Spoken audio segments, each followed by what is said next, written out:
Hey, welcome back to Russ Torter Garage and day 12 of the 51 Hudson build. It is early in the morning. I've already been doing some grinding because I can't leave stuff well enough alone. So I woke up this morning, I was going to do one thing, and of course I get into something else. This is why I'm concerned I'm not going to get this car done in time. But it has to be done. So anyway, I need to get this pinion angle set on this axle. It's been bugging me. I got to get it set back to 3 degrees. So I just unbolted everything, took some measurements, and figured out just how much of an angle I got to put this axle at to get it. So it looks like 5/8 of an inch higher in the back. And what I'm going to do is make some 2-inch lowering blocks out of 2-inch square tube heavy wall steel. It works good. I've done it before. Don't use thin wall stuff. It'll collapse. But this stuff works great. Don't even have to weld up the ends if you don't want. But this is going to be temporary. Remember, I still have the front springs on this car compressed with threaded rod to my estimated ride height.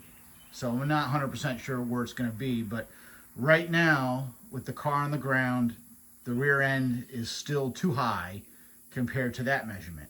So I'm going to drop it 2 inches and not consider it permanent. I'll put it together, but you know, if I get everything done and the front end is not where I think it is and I need to make more adjustments, I can. So I'm not like welding anything together. It's all going to be bolted together and be able to come apart. So if I was just making 2-inch blocks, I would just drill a hole on one side for a locator pin and use a bolt and make a locator, drill a hole to make a hole for the locator pin on the spring, and then use a bolt to make a new locator pin to go into the axle. But because this is going to be pinion angle correcting, I got to slice this and make it a wedge shape and get my pinion back where I need it, as well as lower the car. So I think that'll work. We knock that back out and get back to what I was supposed to be doing this morning. So this is what we want to end up with. That is a 2-inch by 1 3/8 inch angled lowering block. So that will lower the axle, get the pinion angle right, and lower the car at the same time. And that's what we start off with. That guy, just slice it, fold it over, weld it, drill a hole in the bottom to align to the leaf spring. And then for a pin, that's a 1/2-inch bolt. Just cut the threads off, cut a little shorter, and that's your pin. Put it inside and tack weld it in there. Booger welded because I couldn't see, but it works. And that's it. That won't move. And that will work. So now I'm going to cut this one, and hopefully I have 2 of the same when I'm done.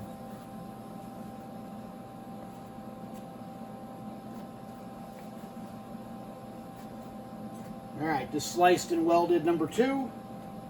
Got to grind the sides down so the U-bolts won't hit anything.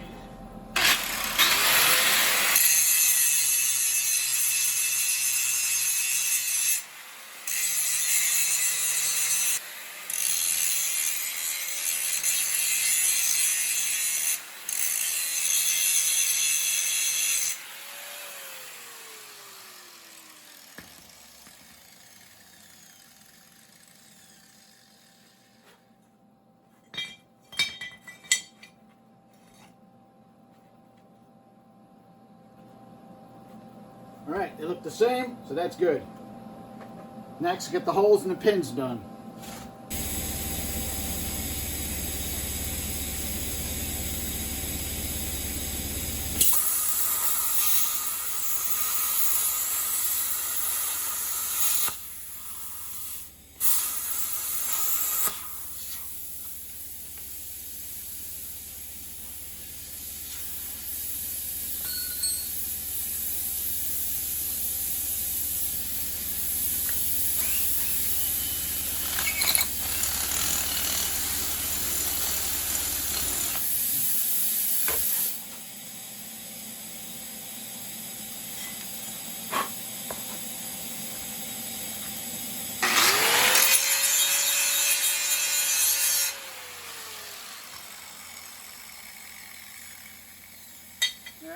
hole for the pin.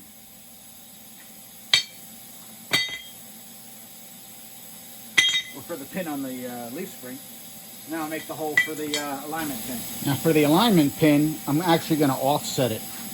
You see that's not centered. And that's because the S10 pads, he said they were about a 1/2 inch wider apart than the original Hudson rear. So I pushed the pins off a 1/4 inch each way. So that way this hole will fit the Hudson leaf spring nice. And then the S10 rear will fit right on that, and I shouldn't have to move the springs at all. So this one I have offset to the left, the next one I'll offset to the right. All right, reassembled with the lowering pinion correction shims. One thing, if you do add lowering blocks, you need longer U-bolts.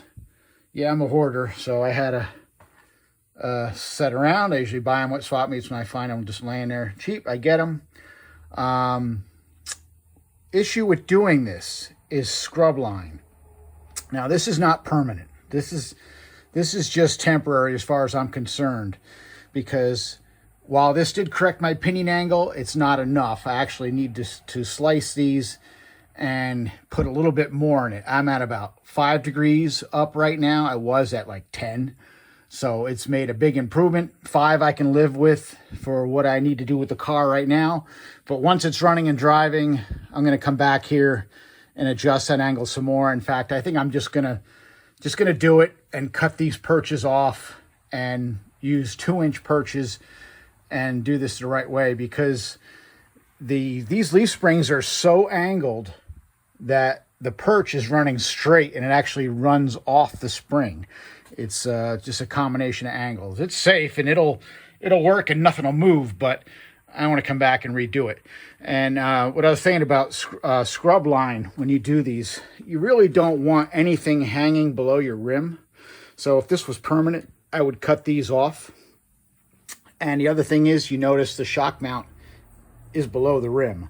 So to do this right, you would relocate this, cut this, flip it, whatever, and move the shock up higher, because if you get a flat tire, you didn't want anything digging into the road when you get a flat. So hopefully I don't get a flat, because right now, yeah, I'm below my scrub line, but it's going to have to live for the moment. So I'm going to leave it as is for now. The pinion is good enough to drive the car. It's safe enough that nothing's going to move. It's plenty strong. Got no problem with that, but I am going to revisit it. I know this is going to be a really short video, but I had some stuff come up today, so garage time is going to be done. So at least I got something done. I'm just going to sweep up quick, put the tools away, and I don't know what day it is, but hey, I hope to see you on the next one. Have a good one.